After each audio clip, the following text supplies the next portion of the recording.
히브리서 4장 16절 한 절만 보겠습니다.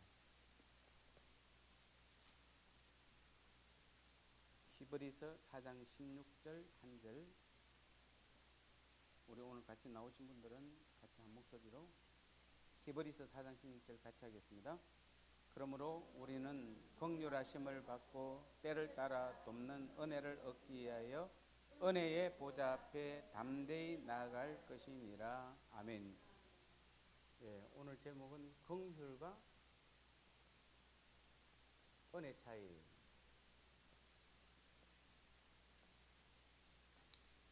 긍휼과 은혜 차이. 같은 말입니까? 다른 말입니까? 이렇게 물어보면은 긍휼은 불쌍히 여기는 거죠. 예. 비슷한 것 같기도 하고 다른 것 같기도 하고.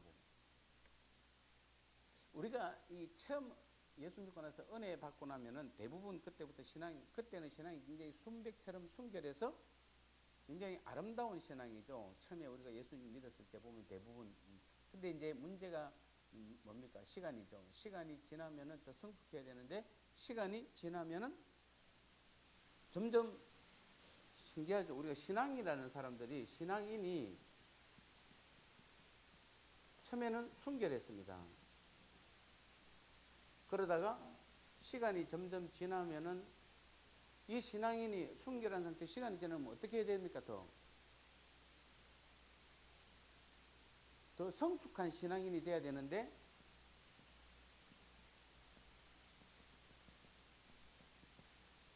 뭘로 바뀌죠? 시간이 지날수록 세상과 타협하죠. 세상과 타협한 사람들이 믿음이 약한 사람일까요? 오래 신앙생활 하는 사람일까요?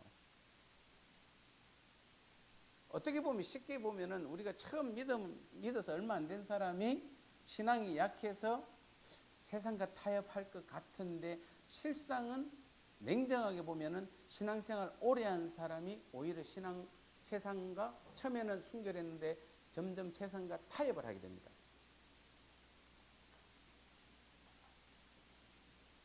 이유는 세상 것을 탐했기 때문에. 처음에는 막 그냥 다 내줄 것처럼 그러잖아요. 예수 믿고 구원받고 보니까 아무것도 아닌 거예요, 세상 것이. 그래서 막 뭔가 다 주려고 막 그냥 없어도 괜찮을 것 같아. 그런 믿음이었는데 시간이 점점 지나면서 아니야, 그게 아니고 그때는 믿음 내가 철이 없어서 지금 이제 철이 들어보니까 세상 것을 가지고 있어야 돼. 그래서 그때부터 세상 것을 탐하기 시작하잖아요. 그러면서 우리가 내 안에 어떤 죄된 속성, 이 죄된 속성이 이제 우리 안에 보이면은 우리는 더 이상 죄를 짓지 않게 해서 어떻게 하냐면 율법주의로 바뀌죠. 자, 이게 우리가 보편적인 우리 신앙인들의 모습입니다. 요 위에서 내려옵니다. 그래서 우리 안에 죄를 뭔가 지려고 하는 그런 마음이 있으면은 우리는 그때부터 뭐냐면은 그 죄를 짓지 않으려고 율법주의가 돼요. 자, 가령 이런 거 있습니다. 만약에 남편과 싸웠거나, 지금 오늘 아내분들이 뭔데, 남편과 싸웠거나, 아내와 싸우면은 그런 죄를 짓고 나면 더 짓지 않으려고 어떻게 합니까, 주로? 여러분 지금 누구하고 싸웠어요? 특히 남편, 아내가 싸우고, 아니면 자녀하고 싸우고, 교회에서 누구 성도들하고 싸웠어요. 그럼 여러분이 가장 먼저 하는 행위가 뭡니까? 몇 가지 형태가 있을 수 있는데 어떤 사람은 이런 사람이 있죠. 더 이상 내가 그때 왜 그랬지 참으면 됐을걸. 그래서 죄를 짓지 않으려고 어떻게 합니까? 뭔가 하나님 앞에 하나님 내가 앞으로 이제 더 이상 죄를 짓지 않겠습니다라고 하면서 우리가 뭘 생각하냐면 어떤 사람들은 그냥 막 기도를 1시간씩 일부러 작정해 놓고, 제가 옛날에 처음에 목사 안수 받고 막 안수 받자마자 바로 20일 금식 갔다 오고 나서 바로 개척했기 때문에 시간이 하나도 없었어요. 바로 막 그냥 논스톱으로 바로 이어졌어요. 그래서 목사 안수를 7월 달에 받고 교회 개척을 10월 달에 했으니까 그 안에 또 21일 금식이 있고 이러면 한 달 걸리니까 보시까지 하면 이게 뭐 텀이 하나도 없잖아요. 그렇게 풀로 돌아갔는데 처음에는 얼마나 순수하게 했는지 몰라요. 그래서 만약에 내가 죄 하나 지었으면은 제가 하나님 옆에 오늘은 내가 만약 어떤 죄를 지었으면은 뭐 1시간 동안 물을 안 마신다든지 아니면 1시간 동안 말을 안 한다든지, 예. 그러면 어떨 때는 밥을 함께 안 먹는다든지 나름대로 순결을 지키기 위해서 굉장히 노력을 많이 했던 기억이 나요. 그런 것들이 다 뭡니까? 사실은 우리가 우리 안에 죄의 속성이 나타나면은, 죄된 속성이 나타나면은 이게 우리가 뭡니까? 주님 앞에 우리 죄가 보이면 주님 앞에 나가서 뭐 해야 됩니까? 주님 우리한테 뭘 요구하냐면, 하나님은 주님 제 실상이 이렇습니다.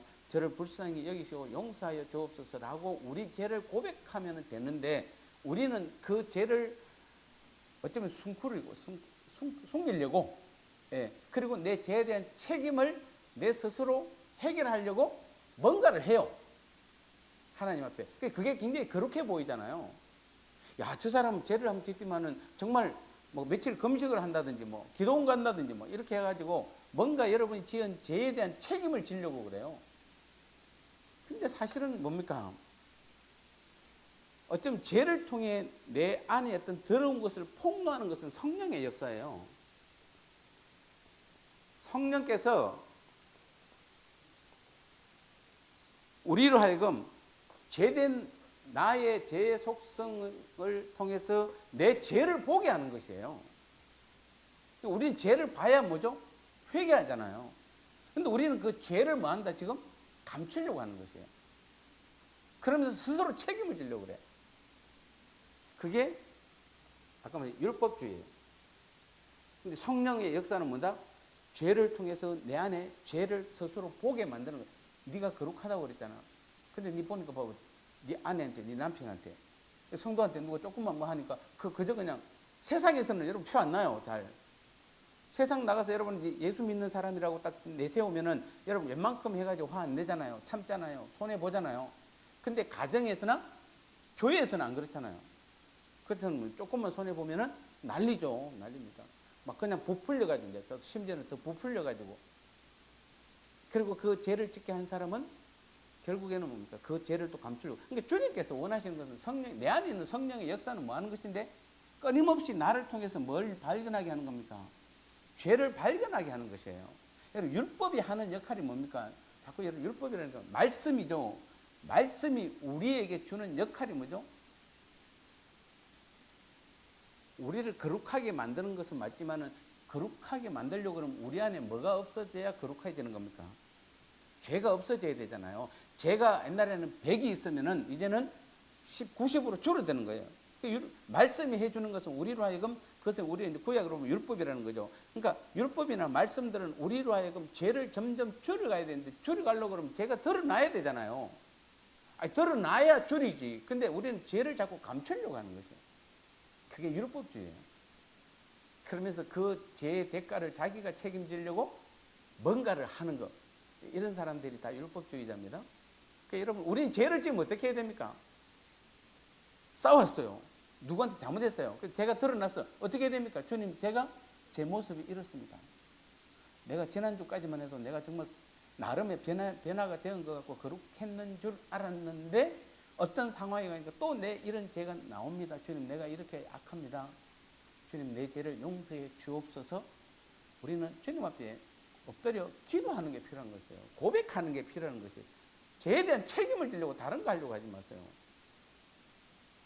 그게 율법주의예요. 제발 더 열심히 금식하고 철회하고 죄를 짓지 않으려고 애를 씁니다. 그래야만 온전하다고 생각하시죠. 죄를 안 지려고 애를 쓰면 애를 쓸수록 신기하게 죄 가운데 그예요. 안 됩니다. 여러분, 이 죄는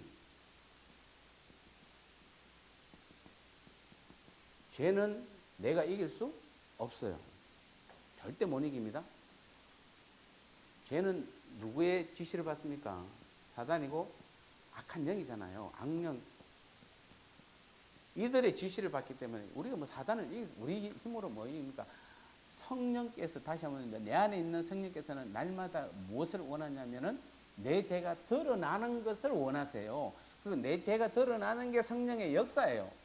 근데 그걸 괜히 우리는 이상하게 여기고 자꾸 그걸 감추려고 해요. 죄의 대가를 다른 데 지급하려고 해요. 그래서는 안 됩니다. 그러니까 행위로 인정받고 싶은 것, 그렇게 해서 온전한 모습으로 주님 앞에 나아가고 싶은 거, 이게 바로 율법주의예요. 제 가운데 있을 때에. 그래서 우리는 제가 율법주의를 계속 이야기하는 이유가 있습니다. 자, 오늘 제목이 뭡니까? 예, 긍휼과 은혜의 차이. 비슷한 말 같기도 하고 다른 말 같기도 하고. 그러면은 이 율법주의를 통해서 율법주의를 통해서 긍휼과 은혜의 차이를 한번 우리가 비교해 보도록 하겠습니다.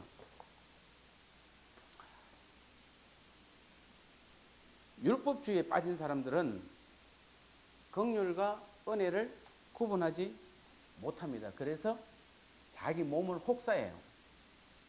아까 말했듯이 며칠 금식을 한다든지 아니면 뭔가 막 1시간씩 정해놓고 기도를 한다든지 아니면 달리기를 막 그냥 한다든지 좌우지간.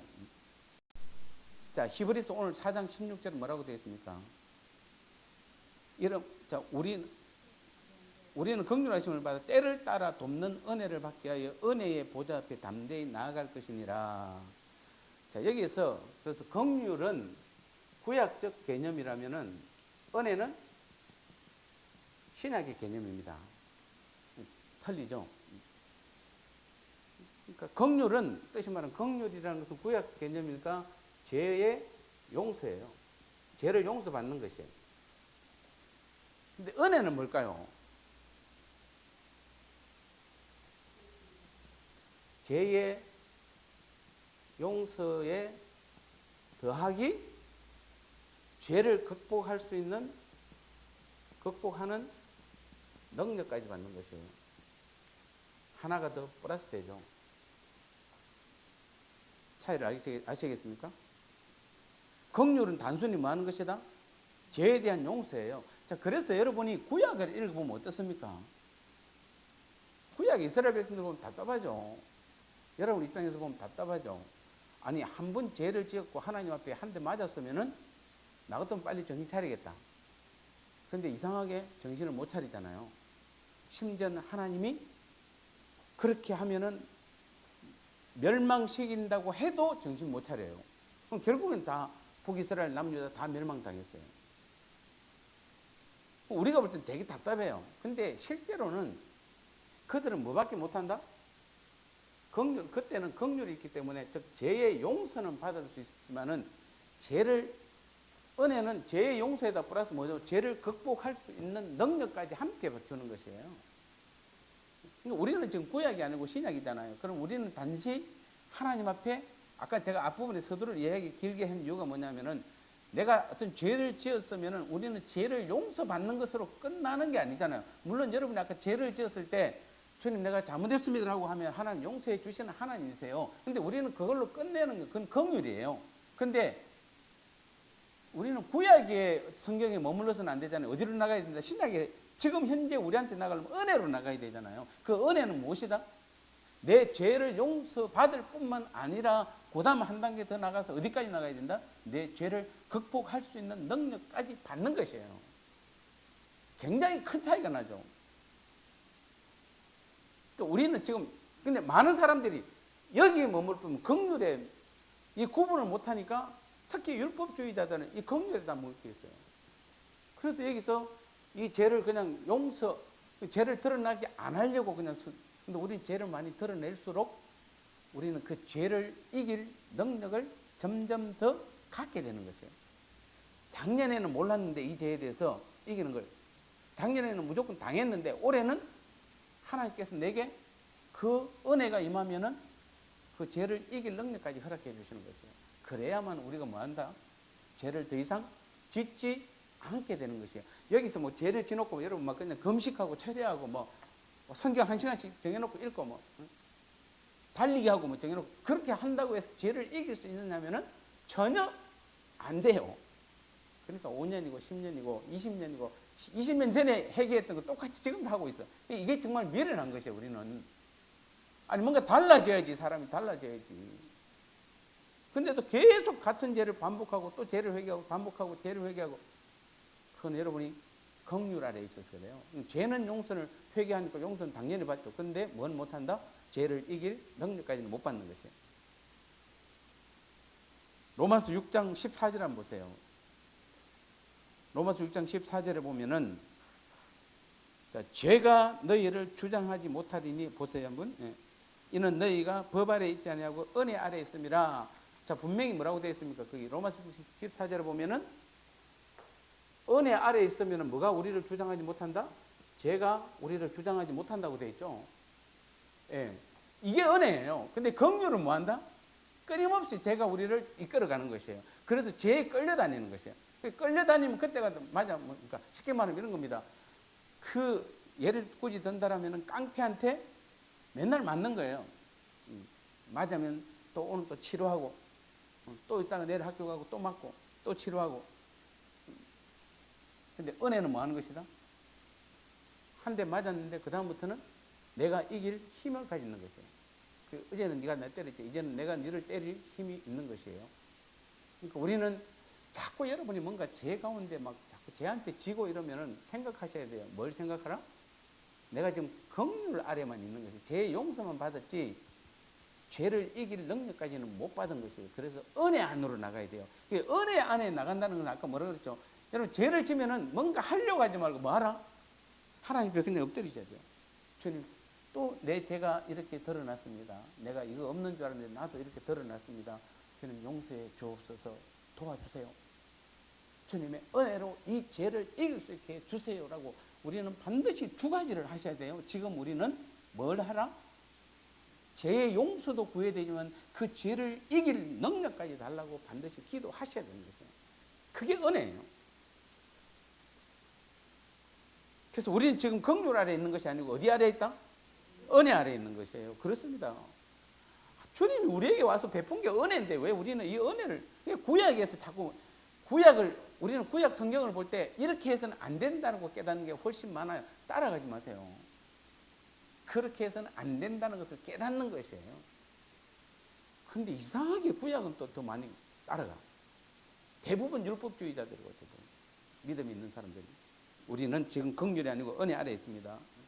즉 우리는 그 말은 다시 정리하면 주님의 은혜 아래에 담대히 나아가면은 긍휼 즉 용서만 받는 것이 아니고 뭐야? 은혜 뭐까지 받는다?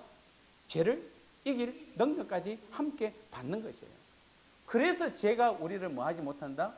지배하지 못하는 것이에요.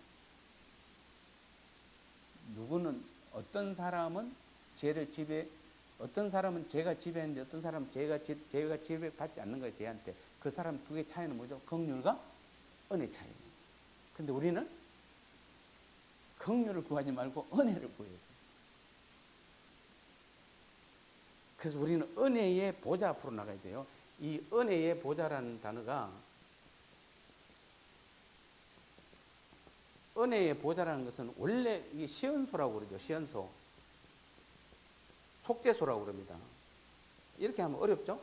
무슨 말이냐면은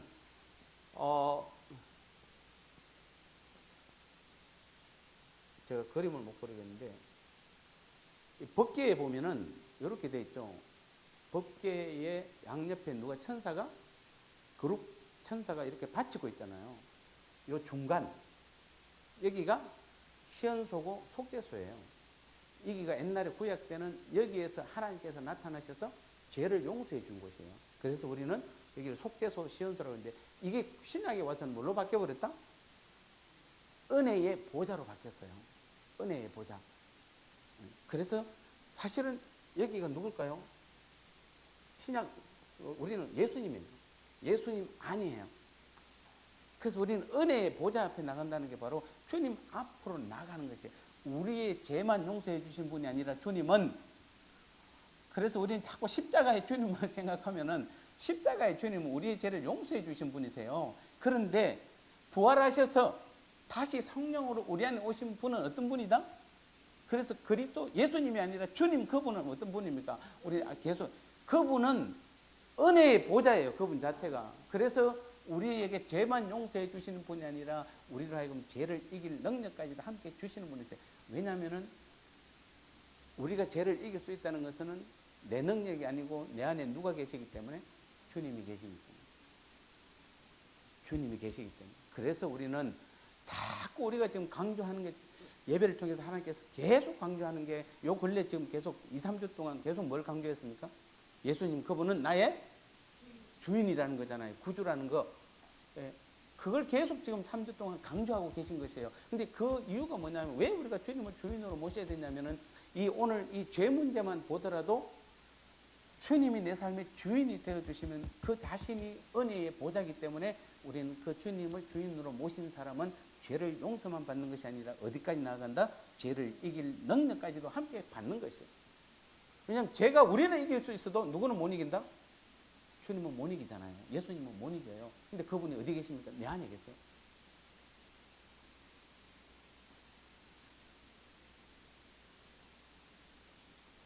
그래서 때를 따라 돕는 은혜가 나옵니다만은 어쨌든 때를 따라 돕는 은혜의 때는 바로 우리가 죄의 유혹을 받을 때에 뭐하라? 그것을 극복할 수 있는 은혜, 능력. 그게 우리는 은혜예요. 그래서 우리는 시험과 유혹을 받아서 넘어지려고 할 때는 어디로 나가야 된다? 십자가로 나가야 되는 거죠. 십자가로 나아가서 자꾸 이런 십자가로 나아가라면 여러분 자꾸 또 오해를 해요. 그래서 이 십자가라는 단어를 내가 쓰기가 제가 조금 부담되는 게 십자가는 뭐 하는 것입니까? 자꾸 여러분 십자가 하면 주님께서 나를 위해 십자가에 죽으신 그거 생각하지 말고 내 십자가를 생각해. 내 십자가는 뭐 하는 거야? 내 자아가 죽은 것이에요. 내가 죽으면은 누가 내 안에 들어오신다? 주님이 내 삶의 주인으로 들어오시는 게 십자가예요. 그러니까 우리는 시험과 유혹을 받으면 어디로 나가야 됩니까? 십자가로 나가야 돼요. 그 말은 뭐입니까? 뭔가 시험이 오고 유혹이 오면은 십자가로 나가서 나를 죽여야 돼요. 그때부터 주님이 나를 죽이면 십자가에 나아가면은 그래서 주님의 은혜를 구하면 돼요. 해보세요. 한 번만에 다 성공한 사람도 있고 한 번만에 성공 다 못하는 사람도 있을 수는 있기는 한데 여러분 해보세요. 제가 해보니까 다 성공 안 해요. 왜냐하면 제 믿음이 어느 100% 완전히 다 안 되고 어느 때는 성공하고 어느 때는 알면서도 또 당할 때도 있기는 해요. 다 뭐 무조건 하다 보니까 다 100% 이기지는 못하는데 제 믿음의 여부에 따라 조금 차이는 있을 수는 있는데 하나하나 이겨나가는 것을 보게 돼요. 옛날에는 뭐냐면은 그 죄만 짓고 나면 늘 회개하는 게 내 일이었는데 요즘은 그 죄를 안 지어요. 그래서 시험과 유혹이 오면 우리는 십자가로 나가야 됩니다. 그 앞에 가서 은혜를 구해야 돼요. 그 말은 먼저 우리가 지금 아직 시험과 유혹이 올 때 죄를 안 진 거잖아요. 그럼 우리는 뭐 해야 된다? 죄 짓고 나서 회개만 해서 용서만 해달라는 게 우리가 아니라 그건 구약의 이스라엘 백성이고 지금 우리는 어느 상태에 가야 된다? 시험과 유혹이 올 때 십자가로 빨리 나아가면 뭐 한다? 죄를 짓지 않게 되는 것이요. 만약에 부부 싸움하면 잠깐만 싸움하기 전에 뭐 하라? 십자가로 잠깐 갔다가 나오세요.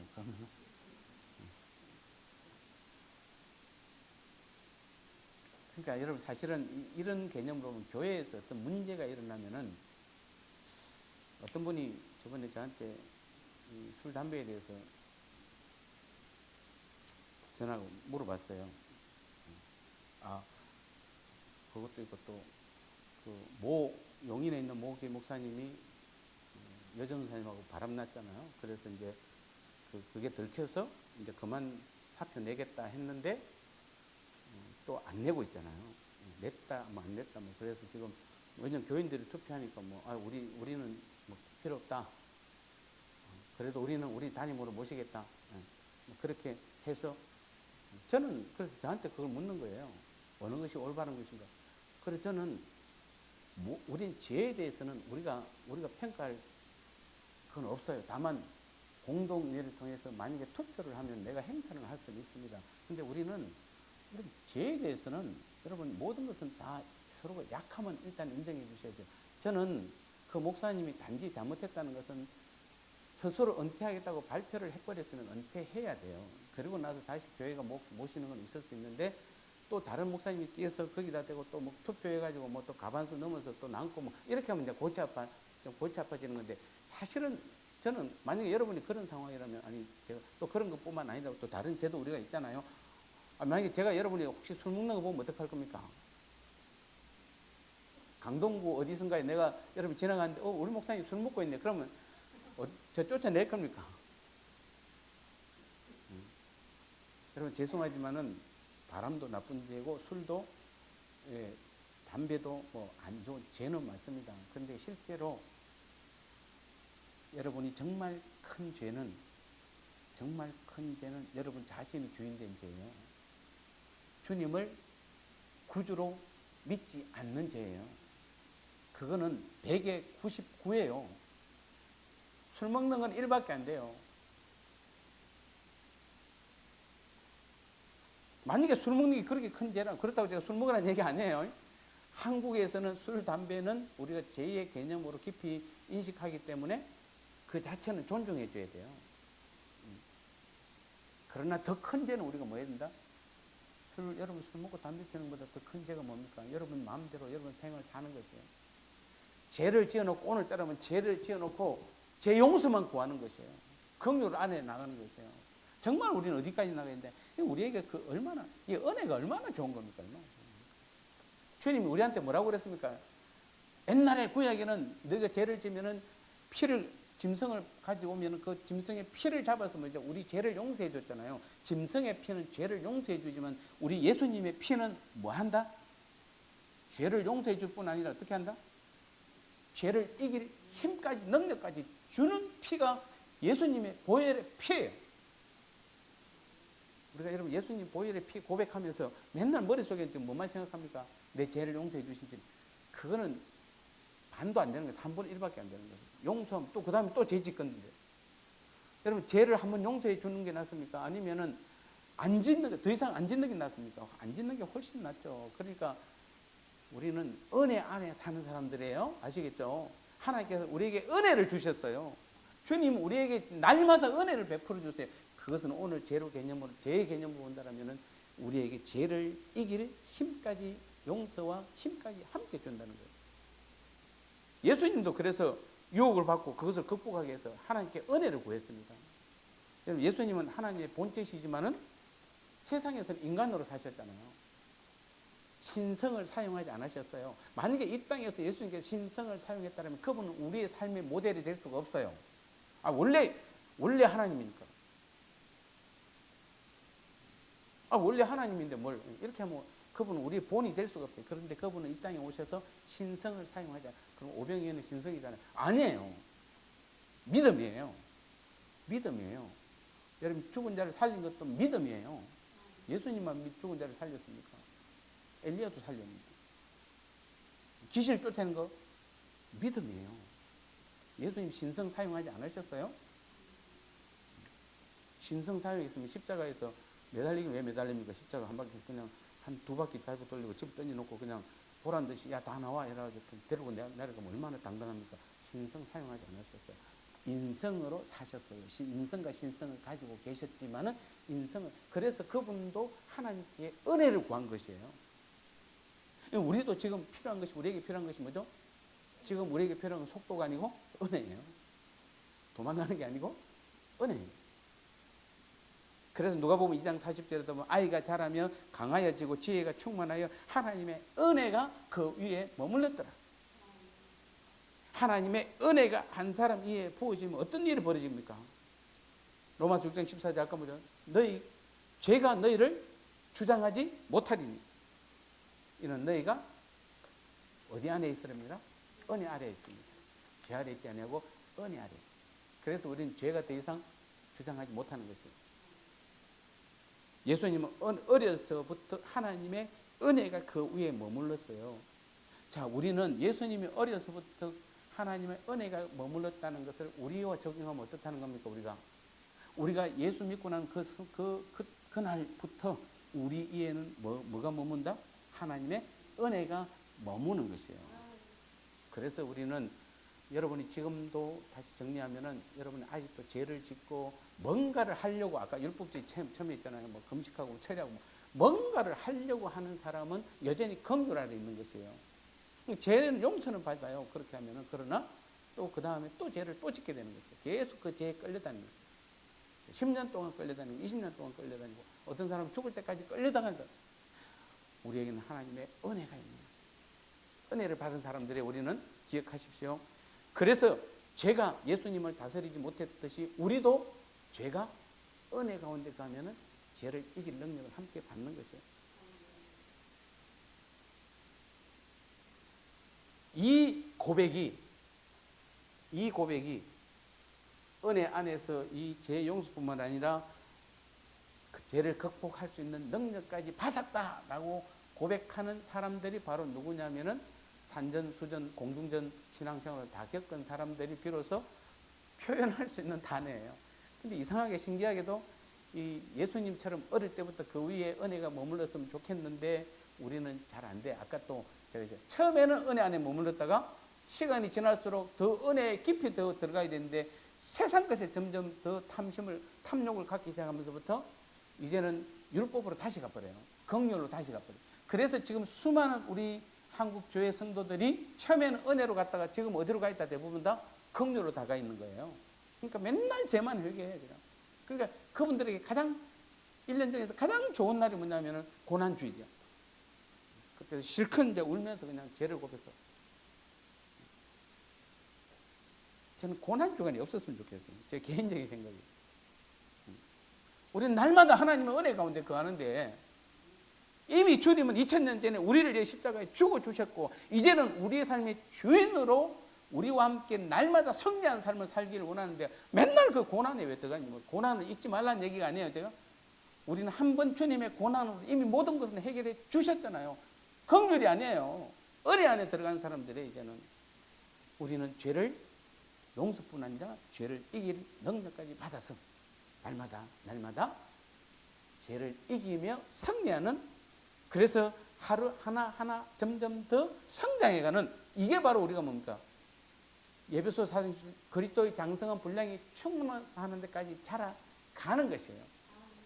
오늘도 우리가 긍휼이 아니라 은혜 안에 거하는 우리 모두가 되시기를 주님의 이름으로 축복합니다. 기도하겠습니다. 하나님, 코로나로 무더운 여름 건강 지켜주셔서 감사합니다. 건옥장 선생님 감사함을 드렸습니다. 8월 본 11째